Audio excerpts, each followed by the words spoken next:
जीवन में तू ना वो जीवन नहीं। पहला यूहन्ना 5 अध्याय का 14 और 15 वचन।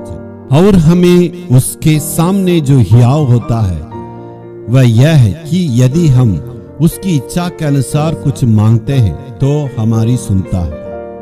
और जब हम जानते हैं कि जो कुछ हम मांगते हैं वह हमारी सुनता है, तो ये भी जानते हैं कि जो कुछ हमने उसे मांगा वह पाया है। परमेश्वर ये चाहता है जैसे एक बेटा अपने पिता से बातें करते हैं वैसे हम भी उनसे बातें करना।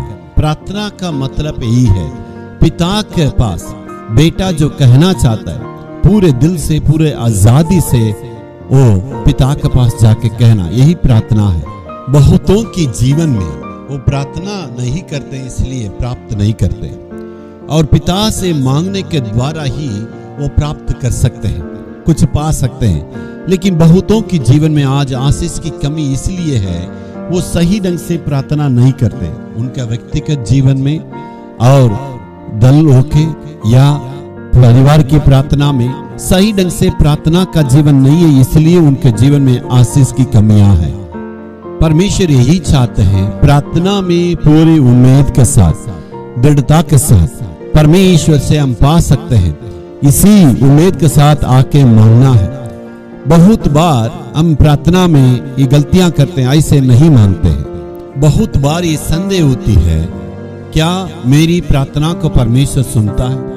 क्या मेरी प्रार्थना के लिए परमेश्वर उत्तर देगा? क्या मैं परमेश्वर की ओर से आशीष को पा सकता हूं? इस प्रकार का संदेह हमारा जीवन में हमेशा होती है। लेकिन मेरे प्यारों, कभी भी आपका जीवन में ये संदेह नहीं होना चाहिए। हमें ये विचार के साथ परमेश्वर की चरणों के पास आना है और प्रार्थना दुआ करना है और परमेश्वर से मांगना है, और परमेश्वर से मैं प्राप्त करूंगा, मैं परमेश्वर से उत्तर को पाऊंगा, मुझे परमेश्वर आशीष को देंगे। ये विचार के साथ हमें प्रार्थना में आना है। कभी कभी हमें संदेह होती है, क्या मैं परमेश्वर की इच्छा के अनुसार प्रार्थना करता हूँ? क्या परमेश्वर इसे प्रसन्न है? मेरी प्रार्थना परमेश्वर के मन के लायक है? इस प्रकार का संदेह हमारे दिल में होती है। मेरे प्यारों, मैं कहने के लिए चाहता हूँ, जब कभी आप प्रार्थना करते हैं परमेश्वर उसे अपने प्रिय जानता है, इसलिए उसको जान लीजिए प्रभु की इच्छा है। आपके दिल में कभी भी संदेह नहीं होना। इसलिए मैं आज उत्साह दिलाने के लिए चाहता हूँ, आपके जीवन में प्रार्थना में आप आगे बढ़े, परमेश्वर के चरणों के पास आए। प्रतिदिन प्रार्थना करने से परमेश्वर जरूर आपको आशीष देगा। Hallelujah, hallelujah.